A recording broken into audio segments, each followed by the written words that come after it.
Subscribe to Infidelity Tales Lab for more stories. Now, let's begin this one. Clay Fuentes wiped down the bar counter at Rusty's Tavern, watching the evening crowd filter in. 5 years since he'd left Delta Force, and civilian life still felt like wearing someone else's boots. Never quite the right fit. But his son Tyler made it worth it. Dad! 7-year-old Tyler burst through the door, his grandmother Marissa Proctor trailing behind with an apologetic smile. The boy's backpack bounced as he ran straight into Clay's arms. "Well, little man. School good." Clay lifted him onto a bar stool. "I got an A on my science project. The volcano was awesome." Tyler's eyes sparkled with the same intensity Clay remembered from his own childhood. Marissa squeezed Clay's shoulder.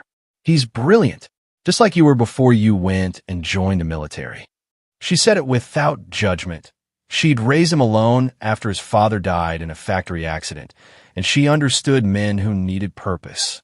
"Before I learned to make something of myself, you mean?" Clay grinned. The door chimed again. Clay's smile faded. Tiffany Benson, née Fuentes, walked in wearing a designer dress that cost more than Clay's monthly rent. Behind her loomed Lewis Benson, a 4-star general whose chest candy glittered even in civilian clothes. They'd been married 6 months. "Tyler, get your things. Now." Tiffany's voice could strip paint. Tyler's face crumpled. "But Mom, it's not your night. General Benson has an important dinner. We need you presentable." She snapped her fingers. Clay stepped forward. "Tiff, the custody agreement says I have him until Sunday. It's Thursday." Lewis Benson's eyes were chips of ice. "The agreement also says the child needs proper guidance, not some washed-up bartender." Clay's jaw tightened. Every instinct screamed at him to put this pompous officer through the wall. Instead, he crouched to Tyler's level. "It's okay, buddy. I'll see you Sunday, right?" Tyler nodded, tears threatening. "That's my tough guy." Clay ruffled his hair. As they left, Marissa touched Clay's arm. "That man's dangerous, me, Joe. I see it in his eyes." "I know, Ma. But what can I do? Tiffany has a high-powered lawyer. Lewis has connections everywhere." Clay watched through the window as Lewis roughly grabbed Tyler's shoulder, shoving him toward a black Mercedes. "I'm just a guy slinging drinks. You're more than that. You've always been more." Clay didn't respond. He'd spent 12 years in Delta Force, 3 deployments, missions that didn't exist on paper, things that would give most men nightmares. He'd left it all behind when Tiffany got pregnant, trying to be the father he never had. It hadn't been enough for her. She wanted money, status, power. A decorated general could give her that. A special operations soldier couldn't. Later that night, after closing, Clay sat in his small apartment above the bar. Photos of Tyler covered one wall. Baseball games, birthday parties, father-son camping trips. His phone buzzed. "Clay, it's Garrett." Garrett Gomez's voice crackled through. They'd served together, survived hell together. "You sound like shit. Just thinking about Tyler. This General Tiffany married. Something's off, Garrett. You want me to run a background check?" "No, man. I can't afford to start a war. Tiffany would use it to cut me out completely. Just say the word, brother. We take care of our own." After hanging up, Clay stared at the photo of him and Tyler at the Grand Canyon. The boy's grin was infectious, fearless. "I should have fought harder," Clay thought. Should have been more. He didn't know that in 3 days, his whole world would detonate. Friday evening, Tyler sat at the Benson's marble dining table, pushing food around his plate. The house was enormous, 6 bedrooms, a pool, manicured lawns that stretched forever. It felt like a museum, beautiful, cold, untouchable. "Sit up straight," Lewis barked, "and finish your vegetables." "I don't like asparagus," Tyler said quietly. Lewis's fork hit the plate with a clang. "What did you say?" Tiffany didn't look up from her wine. She'd learned when to intervene and when to let Lewis establish dominance. This was the latter. "I said, I don't like asparagus, sir. In this house, you eat what you're given. Do you understand?" Lewis's face reddened. "Your father may let you act like a brat, but I won't tolerate disrespect." "He's not a brat," Tyler's voice cracked. "And my dad's not." The backhand came fast. Tyler's head snapped sideways, chair skidding across polished marble. Blood trickled from his lip. Tiffany finally looked up. "Lewis, he's 7. He needs discipline." Your ex-husband clearly failed at that. Lewis stood over Tyler, who was crying silently. Now, you will finish every bite on that plate. Then you'll go to your room and write, "I will respect authority 100 times." Tyler didn't call Clay. The general had confiscated his phone days ago, claiming children didn't need such distractions. He didn't tell his mother, who locked herself in the bedroom most nights with her wine and sleeping pills. He just wrote the lines, tears smudging the ink. That night, Tyler heard them arguing. "He's my son, Lewis. He's a disrespectful little punk who needs a firm hand. You've coddled him. His father's coddled him. That ends now. Maybe we should let Clay have more custody." Absolutely not. That failure gets nothing. Do you understand? You wanted this life, Tiffany. You wanted the general's wife lifestyle. That includes raising a child who respects military discipline. Silence. Good. Now, we're attending the Joint Chiefs dinner tomorrow night. The boy comes with us. He'll learn how to behave in proper society. Tyler pressed his face into the pillow. He wanted his dad. He wanted to go camping again, wanted to laugh again. But something told him, some instinct children have when monsters wear human faces, that asking for his father would only make things worse. He had no idea how right he was. Saturday, 6:47 p.m. Clay was preparing for the evening rush when his phone exploded with calls from an unknown number. "Mr. Fuentes? This is Memorial Hospital. Your son Tyler has been admitted to emergency." Clay didn't remember the drive, didn't remember parking or running through the ER doors. He only remembered the blood. So much blood on the gurney as nurses rushed Tyler into surgery. What happened? Clay grabbed a doctor's coat. "What happened to my son?"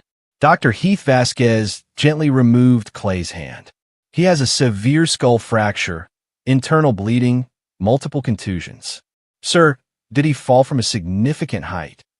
"I don't know. I wasn't there. Where's his mother?" "Mr. Fuentes, Clay." Marissa appeared, her nurse's scrubs rumpled.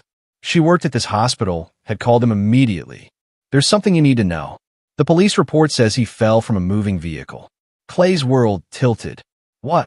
"A witness saw a black Mercedes, a child being thrown out while the vehicle was moving. Estimated speed, 60 miles per hour. The room spun. Clay's hand shook, not with fear, but with rage so pure it felt like swallowing fire. "Where is Tiffany?" "Waiting room B. The general's with her." "Clay, listen to me." Marissa grabbed his face. "You can't do what you're thinking. Tyler needs you. He needs you calm, needs you here." Clay forced himself to breathe. 12 years of training kicked in. Assess, plan, execute.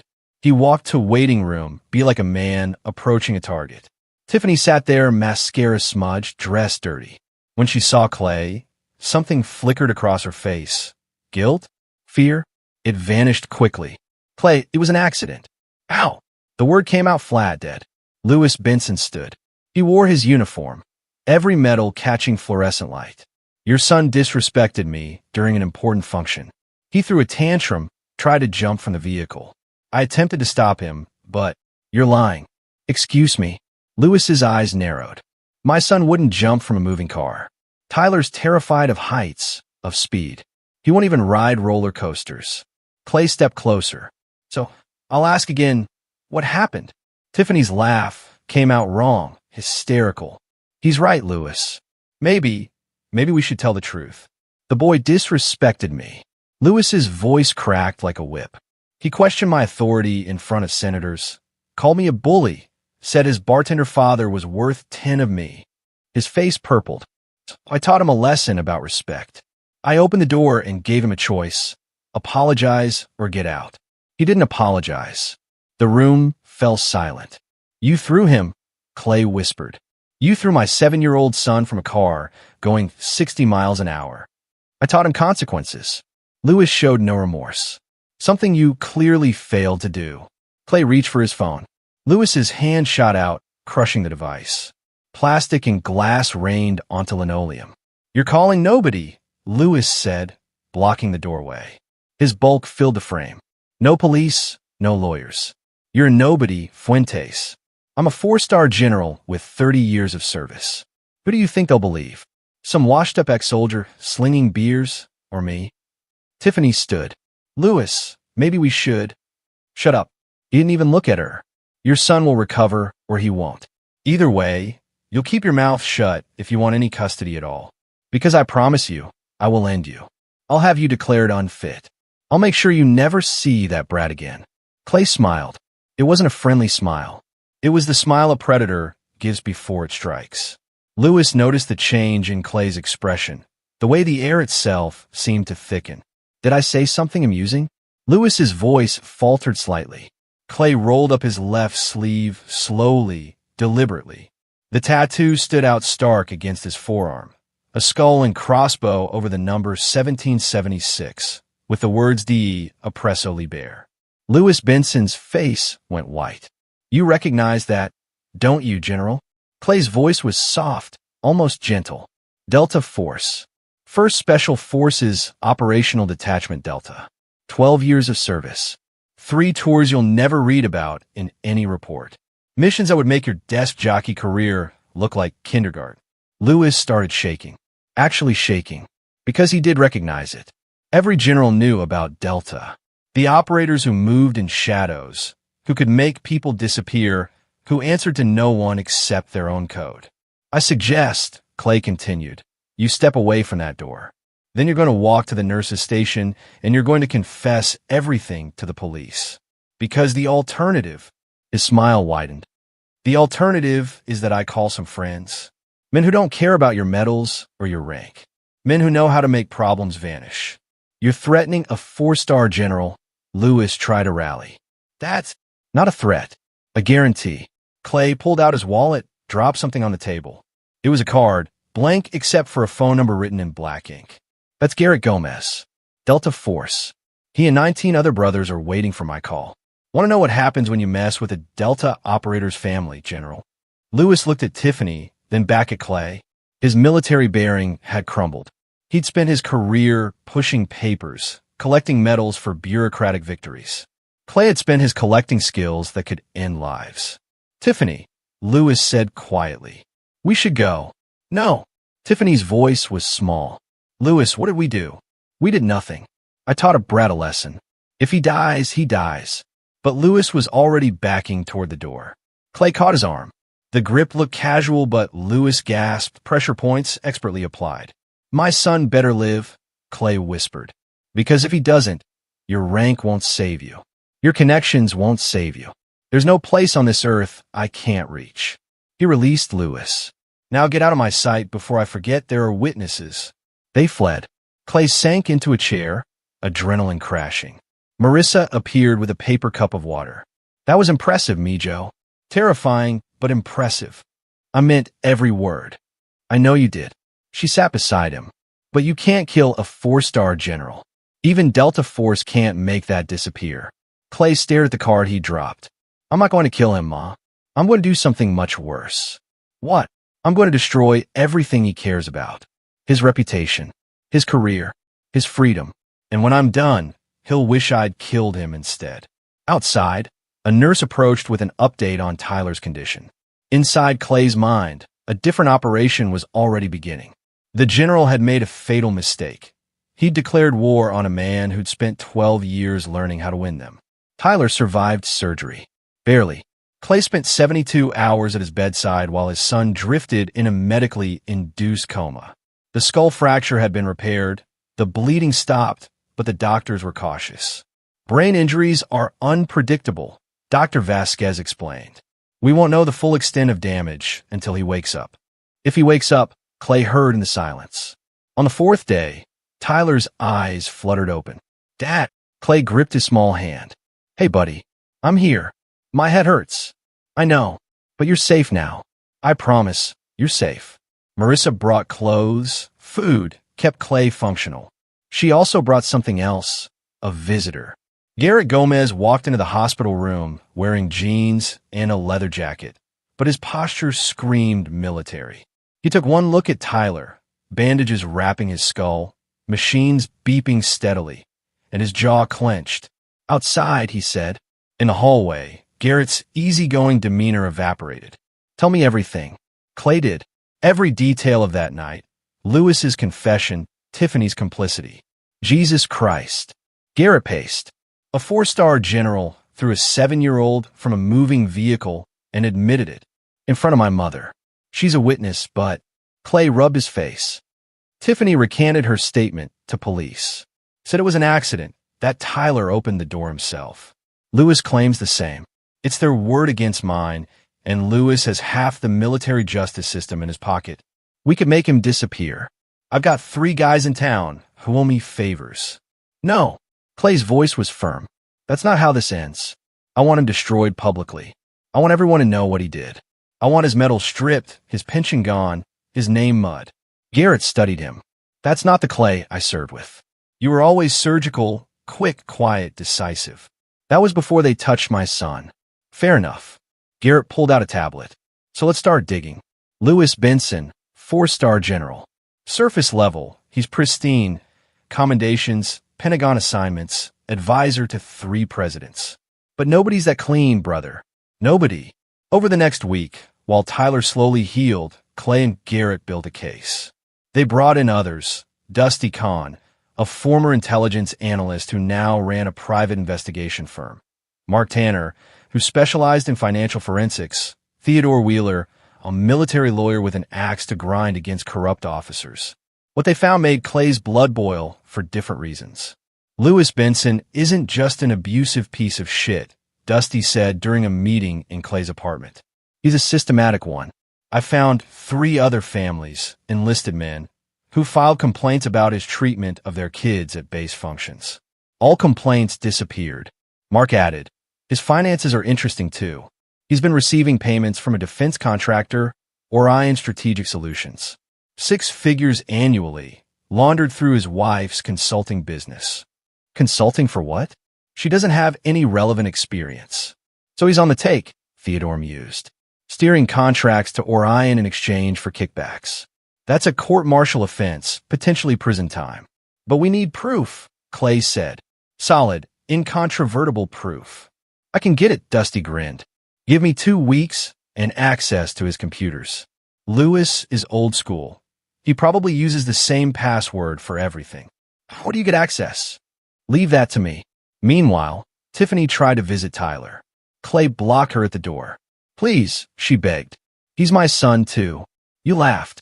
Clay's voice could have frozen hell.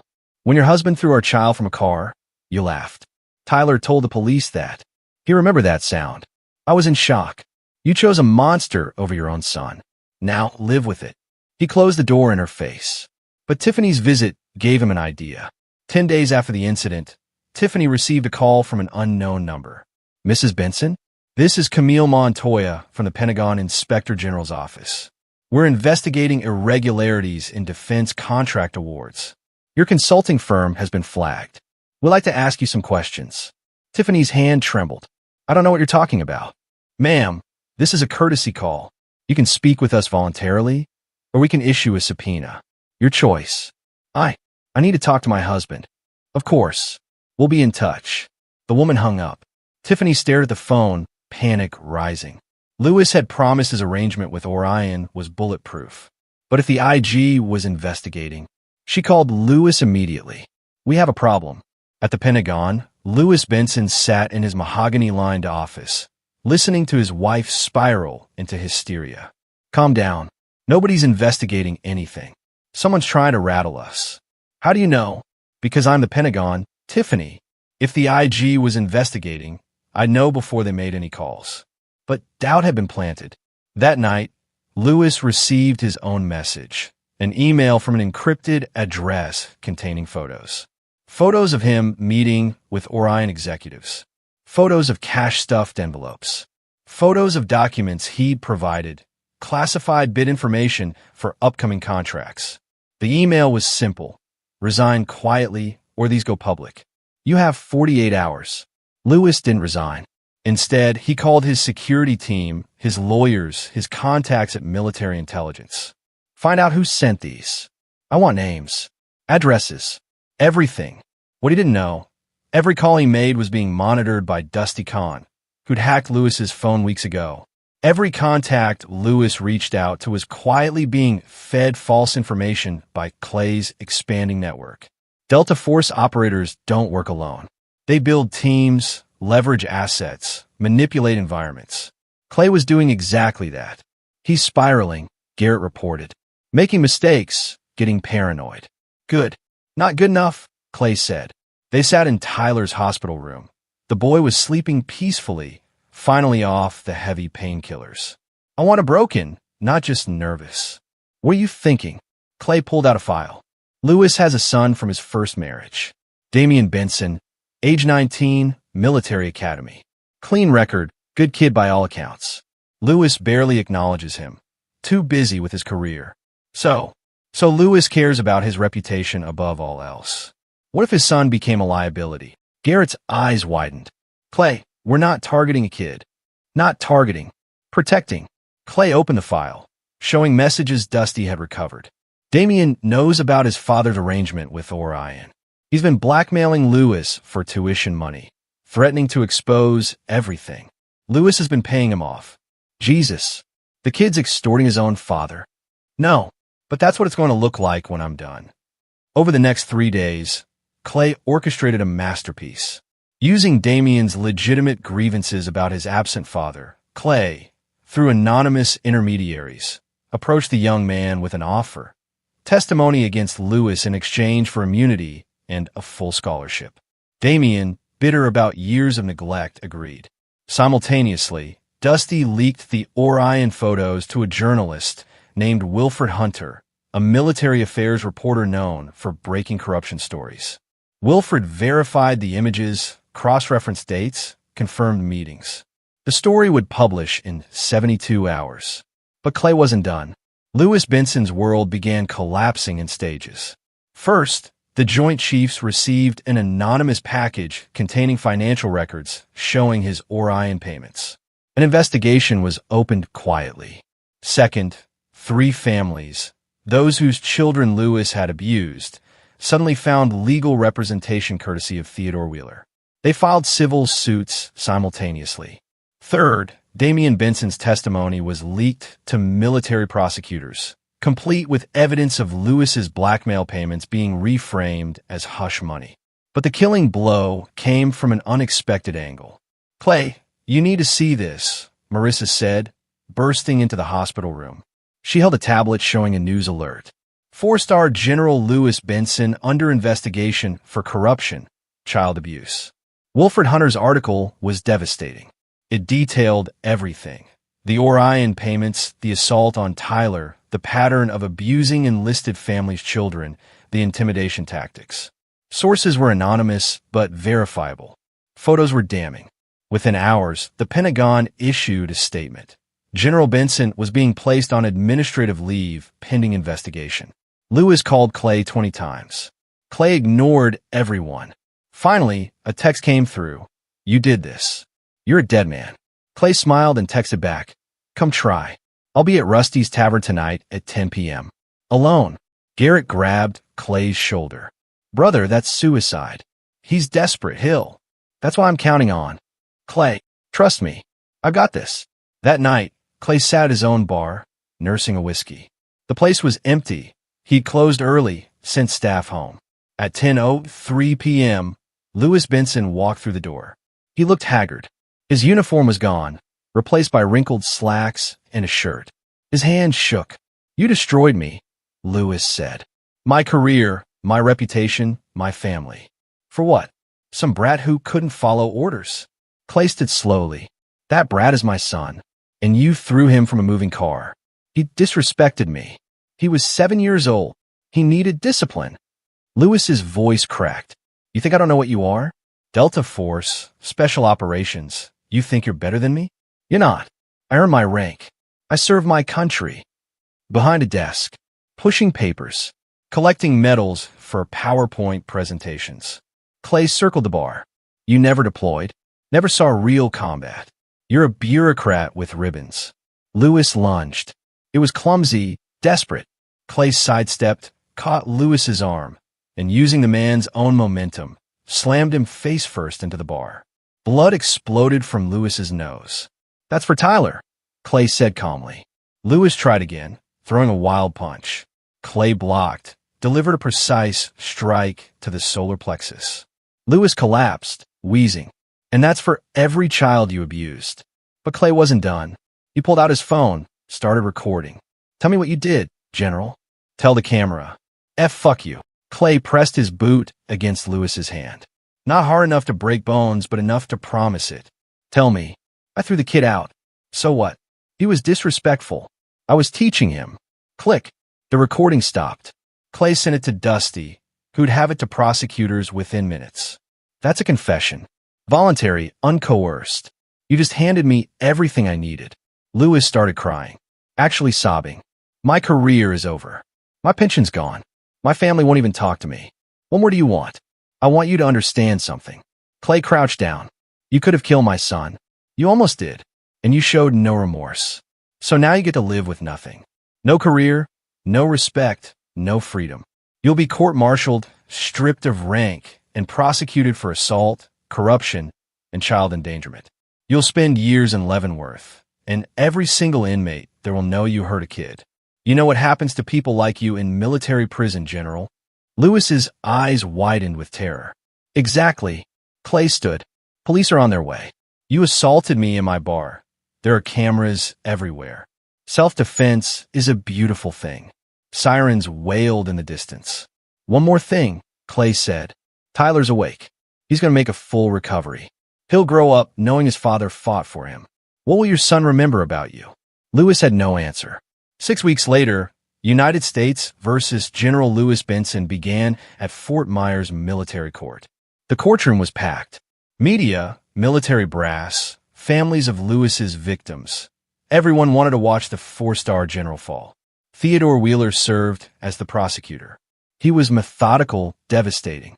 General Benson stands accused of multiple violations of the Uniform Code of Military Justice, Theodore began. Conduct unbecoming an officer, assault, corruption, and conspiracy to defraud the United States government. But at the heart of this case is something far simpler. A man who threw a 7-year-old child from a moving vehicle and showed no remorse. Lewis's defense attorney, a colonel named Lowell Galloway, tried to argue extenuating circumstances. General Benson dedicated 30 years to serving this nation. One moment of poor judgment shouldn't. One moment, Theodore cut in. Permission to present evidence of pattern behavior? The judge, a stern woman named Antonia Hansen, nodded. Theodore called witness after witness. Enlisted men whose children had been terrorized at base functions. Marissa Proctor, who testified about Lewis's confession at the hospital. Damian Benson, who detailed years of emotional abuse and blackmail. Then came the financial evidence. Mark Tanner walked the court through the Orion payments, the shell companies, the kickbacks totaling nearly $2 million. General Benson didn't just abuse children, Theodore concluded.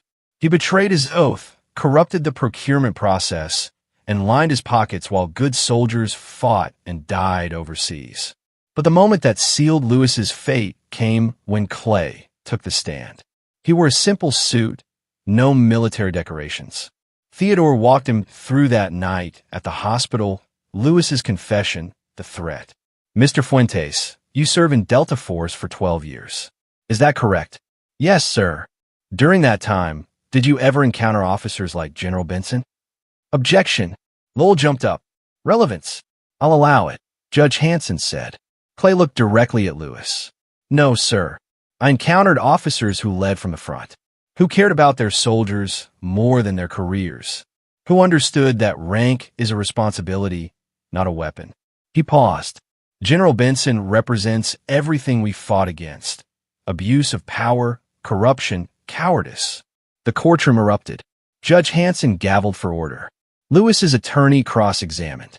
Isn't it true, Mr. Fuentes, that you orchestrated an elaborate revenge plot against my client?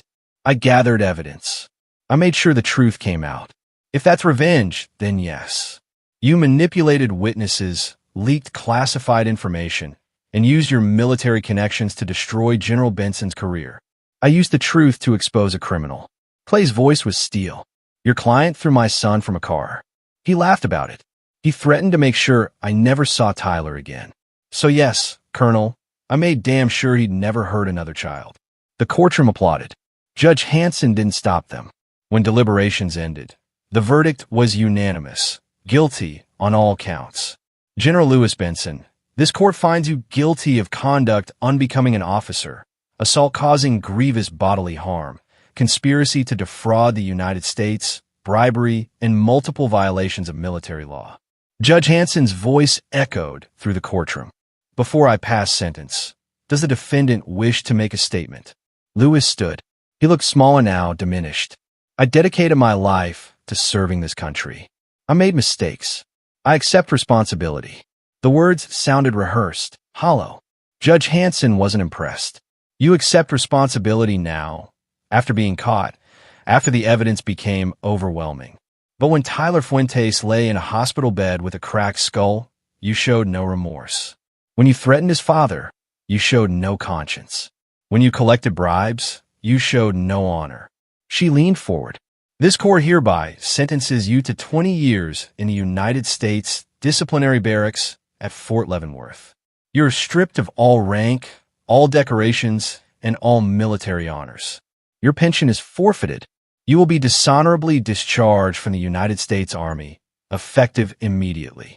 Lewis's legs buckled. MPs caught him. Furthermore, Judge Hanson continued, you will pay restitution to the families you've harmed, beginning with Clay and Tyler Fuentes. The civil suits against you will proceed without impediment from this court. Lewis was led away in handcuffs. As he passed Clay in the gallery, their eyes met. Lewis's held defeat, confusion. He still didn't understand how a washed-up bartender had destroyed him so completely. Clay held his gaze until Lewis looked away first. Outside the courthouse, reporters swarmed. Clay made a brief statement. Justice was served today. My son can heal knowing the man who hurt him will face consequences. That's all I wanted, justice. But Tiffany wasn't done. She'd been called as a witness, had pled the fifth on most questions. But the revelation of her complicity, her laughter at Tyler's injury, her recanting of testimony, had destroyed her social standing. Her consulting business collapsed. The country club revoked her membership. Friends stopped calling. She cornered Clay in the parking garage. Are you happy now? You've ruined everything. I didn't ruin anything, Clay said calmly. You did. You chose a monster over your own son. He promised me a better life. After you. After years of struggling while you played soldier. I wasn't playing. I was serving. And when I came back, I tried to be there for you and Tyler. It wasn't enough. No, you weren't enough. Clay's words hit like bullets. You weren't strong enough to raise a child without luxury. You weren't loyal enough to stand by your family. And you sure as hell weren't smart enough to see what Lewis really was. Tiffany slapped him. Clay didn't even flinch. Tyler wants nothing to do with you. Clay continued. The court agreed. I have full custody. You get supervised visitation once a month if Tyler agrees to see you. Right now, he doesn't. You turned him against me. No, Tiffany, you did that yourself when you let your husband throw him from a car. Clay walked away, then stopped. One more thing. Theodore Wheeler is filing for you to pay child support. Turns out, even former generals' wives have to support their kids. Good luck finding a job with your reputation. He left her standing there, tears streaming down her face. 3 months later, Clay and Tyler sat on the dock behind Rusty's Tavern, fishing rods in the water. Tyler's head was still tender, his hair growing back over the surgical scars. But his smile had returned. Dad, I caught something. Clay helped him reel it in, a decent-sized bass. Look at that. Nice work, buddy. Can we keep it? What do you think we should do? Tyler considered. Let it go. It's at a family, probably. Clay smiled. This kid had endured hell and still had compassion. Good choice. They released the fish together. Dad, Tyler's voice was small. Is Mom ever going to be normal again? I don't know, son. That's up to her. Do you think she's sorry? Maybe. But being sorry doesn't erase what happened. Tyler nodded, processing. I'm glad I'm with you. Me too, buddy. Me too. Gare arrived with pizza and beer. He'd stayed in town, officially consulting, but really just making sure Clay and Tyler were okay. Marissa came too, bringing Tyler's favorite dessert, churros from the Mexican bakery downtown. They ate on the dock as the sun set, talking about everything and nothing. No one mentioned Lewis Benson, who is currently in Leavenworth discovering exactly how other inmates treat child abusers. No one mentioned Tiffany, who'd moved to a studio apartment and was working retail while her legal bills mounted. The conversation turned to the future. "I've been thinking," Clay said. "Maybe it's time I did something more than bartending." "Like what?" Garrett asked. "Mark Tanner offered me a position at his firm. Private investigation, helping families with custody issues, finding evidence of abuse. Turns out I'm good at that." "You're good at a lot of things," Marissa said proudly. "What about Rusty's?" Tyler asked. "I'll keep it, but I'll hire a manager. This place was just a job. Helping people like you? That's a mission." Tyler grinned. "Like Delta Force?" "Better than Delta Force. Because I get to come home to you every night." Later, after Tyler fell asleep, Clay stood on the dock alone. He pulled out his phone, looked at a message from Dusty. "Lewis Benson attacked by inmates. Hospitalized. Broken ribs, punctured lung. Thought you'd want to know." Clay didn't feel satisfaction. Didn't feel joy. He felt closure. Lewis would serve his time. Every day, a reminder of what he'd lost. Tiffany would rebuild, or she wouldn't. That was her choice. But Tyler? Tyler would grow up knowing his father had fought for him, had shown him that monsters can be defeated, that justice exists. The Delta Force tattoo on Clay's wrist caught moonlight. "De oppresso liber," to free the oppressed. He'd spent 12 years freeing strangers. Turned out, freeing his own son was the mission that mattered most. Clay Fuentes walked back inside his bar, locked the door, and went upstairs to check on Tyler one more time. The boy slept peacefully, finally safe. And for the first time in months, so did Clay. And there you have it. Another story comes to an end. What did you think? I'd love to hear your thoughts in the comments below. If you enjoy this story, consider joining our community by subscribing. It means the world to us. For more stories like this one, check out the recommended videos on screen. And I'll see you there.